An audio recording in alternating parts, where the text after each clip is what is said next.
La première, c'est la catégorie des étudiants qui ont commencé et suivi leurs études dans le système BMD avant l'entrée en vigueur de la loi. La deuxième catégorie concerne les étudiants non détenteurs du diplôme d'État au titre équivalent qui avaient commencé leurs études dans l'ancien système et qui ont été reversés dans le nouveau système BMD.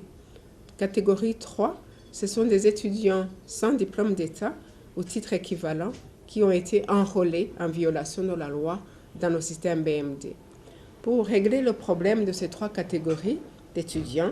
l'ordonnance ministérielle 610-753 du 18 avril 2019 portant réglementation du passage de l'ancien système au nouveau système BMD a été signée et dispose ce qui suit. L'article 2 concerne la première catégorie des étudiants et précise qu'ils ont droit au diplôme de l'ancien système à condition d'avoir une formation complémentaire dans la filière concernée. L'article 3 précise que la formation complémentaire devra être organisée par l'établissement d'enseignement supérieur qui a délivré la formation initiale,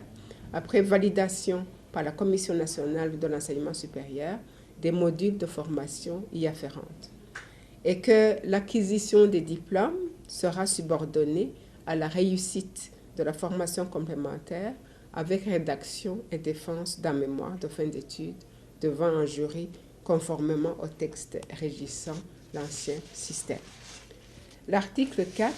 concerne la seconde catégorie d'étudiants et dispose que les étudiants concernés sont assimilés à ceux évoqués à l'article 2. Nous avons appris que certaines institutions d'enseignement supérieur ont déjà commencé la formation complémentaire sans avoir soumis les modules de formation à la validation par la Commission nationale d'enseignement supérieur. Nous tenons donc à informer les responsables des institutions d'enseignement supérieur que ces formations ne seront pas reconnues par le ministère en charge de l'enseignement supérieur et qu'ils font perdre du temps et de l'argent aux soi-disant étudiants. Nous portons également à leur connaissance que ces modules de formation doivent être préparés rapidement pour être soumis avant septembre 2019 à la Commission nationale de l'enseignement supérieur pour validation.